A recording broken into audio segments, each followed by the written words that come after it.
Makanya. Soalnya nih kabar terbarunya katanya lagi ada yang rame, yaitu gunungan sampah di Pasar Caringin yang sekarang tuh jadi sorotan.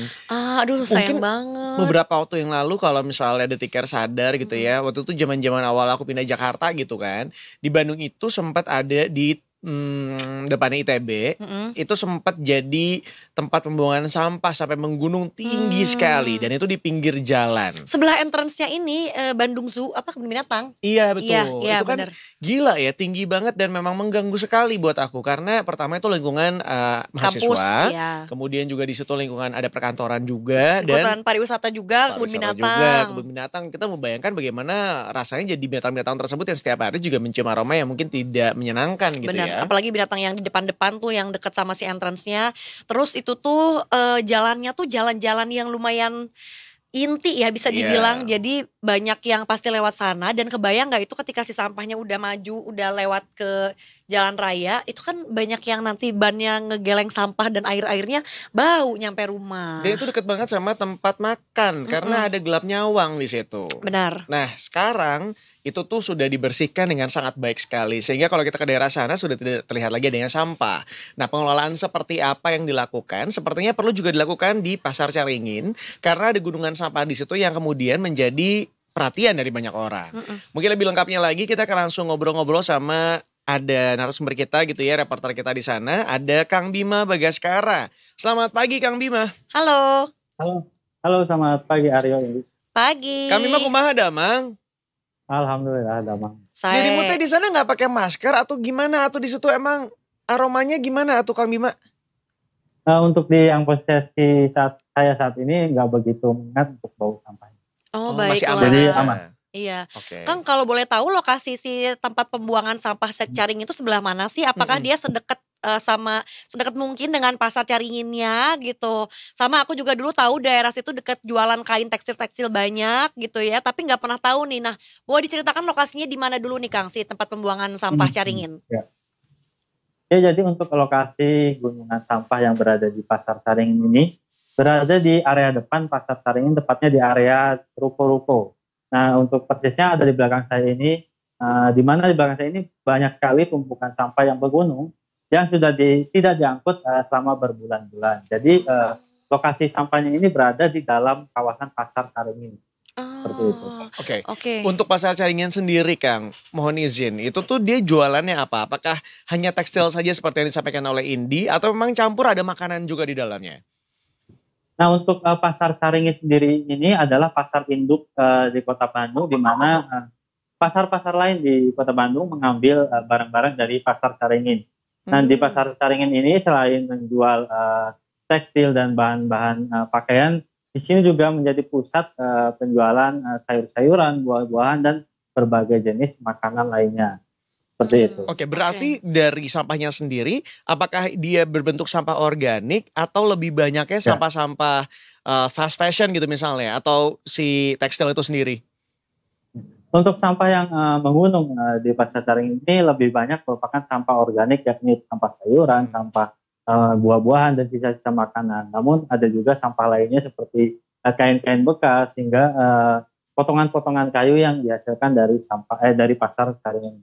Oke, Kang, ini kenapa ada terjadinya penggunungan sampah gitu, Kang? Apakah mungkin tidak bisa diolah dan ini apakah sebetulnya tempat pembuangan sampah yang akhir atau sebetulnya masih ada lagi nanti sampahnya mesti dibawa kemana dan itu nggak dibawa sampahnya atau nggak dijemput yang akhirnya terjadilah penggunungan sampah seperti ini? Ya, jadi masalah sampah yang saat ini terjadi di Pasar Caringin ini disebabkan karena pengurangan jumlah ritase pembuangan sampah dari Pasar Caringin ke TPA Sarimukti. Awalnya pembuangan sampah dari Pasar Caringin ke Sarimukti ialah sebanyak 10 ritase atau sekitar 80 ton per hari.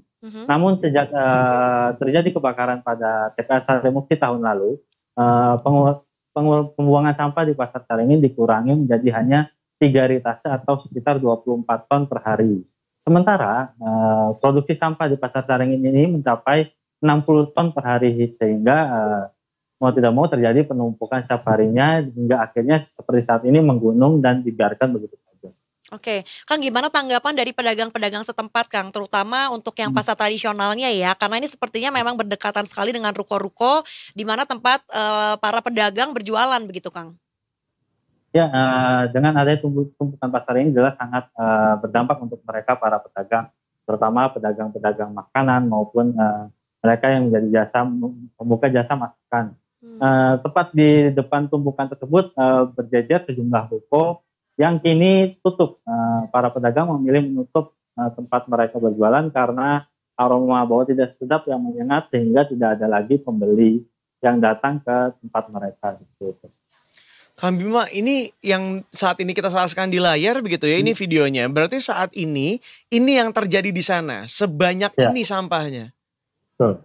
Jadi seperti itu kondisi saat ini di Pasar Caringin di mana sampah begitu menumpuk. Menurut keterangan warga di sini tumpukan sampah sudah mencapai kurang lebih 4 hingga 5 meter tingginya. Kang, apakah tidak ada perhatian lebih lanjut dari pemerintah Kota Bandung sendiri melihat ini sampahnya sudah, kalau buat saya pribadi, harusnya udah masuk tahapan darurat ini karena Betul. mengerikan sekali sampahnya. Ya, jadi pengelola pasar sendiri sudah menyatakan saat ini kondisi sampah di Pasar Caringin merupakan darurat dan perlu ditangani segera. Dan beberapa waktu lalu beberapa pejabat dari Pemprov Jabar maupun Pemkot Bandung sudah datang ke Pasar Caringin. Mereka saat itu menjanjikan memberikan solusi kepada pengelola pasar, yakni menyediakan tempat pembuangan khusus untuk sampah-sampah dari Pasar Caringin ini. Namun hingga kini menurut keterangan pengelola pasar belum ada realisasi dari janji penyediaan lahan khusus tersebut. Oke. Ini paham betul gitu ya. Sorry sebentar. Paham betul karena mungkin juga ada kesulitan. Kalau misalnya pun harus dipindahkan kemana dan butuh waktu beberapa kali pasti bolak-balik karena saking banyaknya sampah sehingga menggunung seperti ini. Ini juga mungkin harus jadi perhatian buat kita semuanya atau para pedagang di sana untuk kemudian bisa bikin, ini baru datang lagi tuh sampah tukang kebetulan tuh. Itu berarti bertambah lagi tumpukan sampahnya. Ini kita perlu memikirkan bagaimana kita untuk bisa mengelola sampah pribadi gitu ya ibaratnya bagi para pedagang itu sendiri, entah misalnya membuat jalur pupuk untuk pengelolaan pupuk itu loh. Iya. Untuk kita kompos iya, betul. Kompos. Iya, dari masing-masing ruko kah gitu ya, dari masing-masing pedagang kah, agar kemudian mereka bisa bertanggung jawab atas sampah yang mereka buang sendiri atau mereka hasilkan. Betul. Nah, yang silakan. jadi masalah Aryo, sebenarnya para pedagang ini sudah melakukan upaya-upaya tersebut, yakni mengolah sampah sendiri, kemudian membuat pupuk dan segala macamnya. Dan itu dilakukan oleh pedagang pasar maupun pengelola pasar. Hanya saja masalahnya mereka kebingungan setelah itu diolah menjadi pupuk, kemudian dikemanakan hasil pupuk kompos yang sudah diolah maupun sampah-sampah yang sudah diolah kembali menumpuk karena tidak tahu untuk dikemanakan. Oke, itu juga jadi permasalahan tersendiri juga ya, karena akhirnya mau diapakan hasil dari olahannya ini. Kang, kemudian juga apakah ini semakin bertambah parah dengan kondisi kita di bulan Desember ini gitu kan, cuaca lagi hujan terus gitu ya. Apakah ini menambah parah begitu ya dari tumpukan sampah yang ada di Pasar Caringin ini? Dan apakah sempat ada upaya untuk menghentikan seperti tadi Kang, truk-truk yang tetap datang untuk menyetorkan sampahnya di Pasar Caringin ini, apakah tidak ada upaya untuk di stop dulu? Kondisi di bulan Desember yang mulai memasuki musim hujan tentunya membuat kondisi tumpukan sampah semakin parah karena sampah-sampah menjadi basah dan mengeluarkan air lindi. Hal itu jelas membuat aroma di kawasan Pasar Caringin ini menjadi tidak sedap.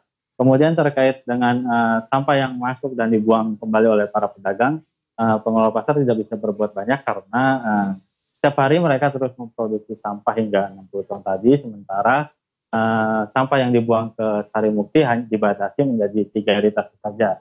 Dan terkait mesin pengolahan sampah sendiri, di belakang saya ini ada 2 mesin pengolahan sampah, yakni mesin pres dan mesin bakar. Namun kapasitas dari mesinnya hanya terbatas, yakni hanya sekitar 5-10 ton per hari. Jadi adanya mesin ini juga belum bisa permasalahan sampah yang ada di Pasar Caringin. Oke, apakah sudah ada kejadian sebelum-sebelumnya Kang terjadi penumpukan sampah yang membludak seperti ini di Pasar Caringin? Berdasarkan keterangan pengelola, sebelum ada pengurangan kitase ke TPA Sarimukti, tidak pernah ada tumpukan sampah separah ini. Karena saat itu semua sampah yang diproduksi yang 60 ton per hari itu mampu diangkut semua ke TPA Sarimukti.